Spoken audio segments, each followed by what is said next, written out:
I feel like every time I dress like this, I look like Anastasia. Grandma, it's me, Anastasia. Hello, darlings, and welcome to Performance Perspective, where we talk about different performances and then we share our perspectives. If you're new here, hi, I'm Carolyn, darling, but you can call me I don't know why I did that too dramatic. Well, darlings, today's the day. We're going to talk about Wish, but we're going to talk about if Wish decides to become a sequel. And I'm for it. I really am. And if you saw my critique on Wish and thoughts on Wish, thank you for watching that. Today, to me, is going to be a lot of fun because we're just going to be creative people talking about what would we want to see in Wish 2, or what we don't want to see in Wish 2. They could create a Wish 2 and it would be even better than the first one. I feel like it would be easy, actually, to make 2 better than 1. Now, I will say this. I loved the music in Wish. I love the art that they used in Wish. But the main critique I had was that, it was really cool that this was a love letter to Disney for, 100 years of animation. But how I started to feel was it's one thing to be inspired by movies, and it's another thing to copy it or to have so many things that you're like, it's almost as if Wish doesn't really have an identity of its own. An example I could come up with is Tick Tick Boom. Now that had tons of Easter eggs, tons of things like that, but it wasn't overwhelming where you still understood the character, the story, and things like that. So in Wish, I actually think that the Disney villain in Wish, which was Chris Pine's character, King Magnifico, I don't think he really was the villain. And as my critique was going on, the main person I started talking about was the Queen, because I was very confused on how they can have such a strong love and how quickly she turned on him and was like, well, I guess I'm the ruler. There were so many questions I had about their relationship and also where they came from, and it wasn't answered. We can understand that King Magnifico, he came from a place where he had to escape and decided to create his own community, and he something interesting to think about is usually a villain is always trying to get power and stuff, like when you think of Jafar, Scar. Sorry, I didn't mean to rhyme there. But he had the power, he had the control, but who didn't? The Queen. I think she's the main villain, and to me it would make sense for that to come out in Wish 2 and go, oh, we were played the whole time in Wish. By the way, I'm here to spoil the movie, okay? Because we're going to be talking about this. By the end of Wish, we see that King Magnifico turns into the mirror, and then the Queen's all like, yeah, that's what you get. Which I was like, I'm sorry. Like, I think about my own marriage, and if my husband started to be, more of a tyrant in our kingdom, I would fight at the thought that he was a tyrant. I'd be like, no, he's good. He's been good. He's great. He's this. We're just, it's a misunderstanding. But I felt like the Queen was like, yeah, he's not that great. And then she changed quickly, which I then was like, is anyone else getting like bad vibes here? Anyone? But yeah. So in the second one, I think it would make sense to play along the Snow White themes that they were doing throughout the movie and have the Queen, like, maybe it's not about being the fairest of them all, but it's about her having the power over everyone, having the influence over everyone. So that would be really interesting to follow, and how Asha and her friends go into that world, and then maybe Doc is the one in charge after all and ends up being the ruler for the people, and it makes sense, kind of thing. And so I don't know how they would develop that really, but to me that would be interesting to see. Okay, this is gonna sound horrible. I think the grandpa needs to pass away. I know he's 100 years old, but the reason why I'm saying this is because there were so many characters in Wish, it was hard to keep up with everyone. And I felt like it was so important for them to have the grandfather who was 100 years old, but then it's like, they didn't really use him that much in it. So to me, I felt like he was kind of a waste of a character. Then they were trying to showcase Asha's friends, who are a huge influence of the Seven Dwarves. And then even then, it was like, because there was too many people to focus on, it was just like we didn't learn anything. And the person we really didn't learn anything about was the main character, Asha.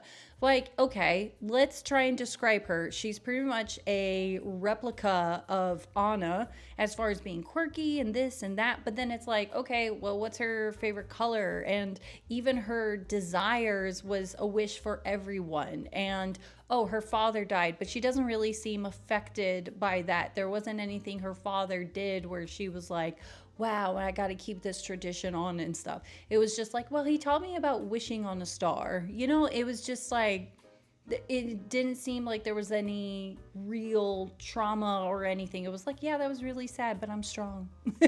Now that we know that she is the fairy godmother, and yes, those who were like, nah, she can't be the fairy godmother, I was right. I was spot on. So again, I'm excited to see her journey of trying to work on her magic, and how is she trying to help people, you know, with their wish coming true. Like, who is she? Again, a lot of things, it's like, oh, she loves her place. She loves being a tour guide, right? And it's like, she might be a sorcerer. What happened to the other sorcerer? Was her father a sorcerer and he died? And so it's like, who killed him? The queen?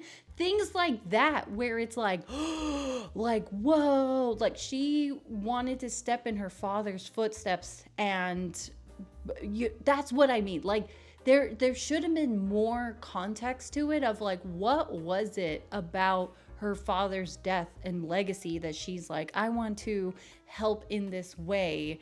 But it just seems like, yeah, he did. Oh, there's a job opening? I'm gonna go for it. Let's see what happens. I just want to see more character development, and I think we got to get rid of the grandpa, because it's just like, it's too much. But then of course too, like, lessons that he's taught. I don't know what the lessons are, but maybe the mom is there. But you know, again, what's the mom's name? I don't know. So it's like, she could still be there, but the focus should be on Asha and her friends and the goat. And the goat's still talking. And why does the star return? Because I love that star and so cute. So that's another question for them to answer in the second movie. I know I'm just rambling. It's just, I love the music in Wish, and I will love to see more. And also, I want to understand the characters better. And I think that's what was missing from it, is we really don't know Asha. We really don't. And also, something I want to point out about King Magnifico is that, and I told my husband, he was like, no, he does hurt them. I go, no, he ties the people down, but whenever he shoots things at them, he doesn't hit them. He doesn't, like, actually, I thought he was going to be torturing Asha, but that doesn't even happen. I thought he was going to torture her when she was all the way up there. That didn't happen. And so then I thought, oh, like, it's also, was his thing actually that bad? Like, his whole thing of like not making everyone's wish come true because it could affect, you know. And again, I'm like, can we have some like understanding of why he would think like that? Because maybe that was the situation that happened to him at his last kingdom, where somebody was like, their influence or their power was too much. And I'm like, hey, there's something there. It just bugs me. There's something there that I feel like the queen could have been manipulative, and everyone's like, yeah, totally. And so that's why I'm like, I think something's up there, and I want to see that in Wish 2, and I'm for it. And something they could play along, which, my dream is to be a fairy godmother, okay? It's going to happen 2025. But something they could also play with is the fact, like, a lamp and genie, or what was it that maybe someone actually ends up being the genie that one day Aladdin will find. So that could be something really cool if we're looking at a lot of these wishes elements, like who is Merlin? Who is this sorcerer? Like, now we can get into as far as like, who was it that had magical powers and how did they get it? What is their story within the Wish universe? That's something I would be absolutely interested in. All right, I've been rambling enough. I think that's I do love Disney. I love Disney films. I really do. And I want to see them succeed. But a lot of times, I don't know about you, it's almost like they don't let their ideas cook. Like they don't try. It's almost as if they're like, wow, that's really cool. And then they don't develop it more. They don't question it. They just go, it's almost as if they're like, well, you know what, in the end of the day, this is for kids. And I'm like, no, this is for family. This is for a family to go to. And that's what I thought was so special about the Disney Renaissance, because it was like a family affair. There was something for everyone. So I don't buy it when people are like, calm down, it's a kids movie. I'm like, no, it's a family movie. So it's for everyone in a way. But yeah. Anyways, darlings, that's it for today's episode. I would love to know your thoughts and maybe ideas. Like, what would you like to see in Wish 2 if it ever happens? Or Disney, maybe you just want me to be there to be like, all right, let me make sure this goes like fabulous for you. I got questions here. Can we develop this, like branch and things like that? But yeah, I wish. Don't forget to like and subscribe and let me know your thoughts. And without further ado, take care, darling.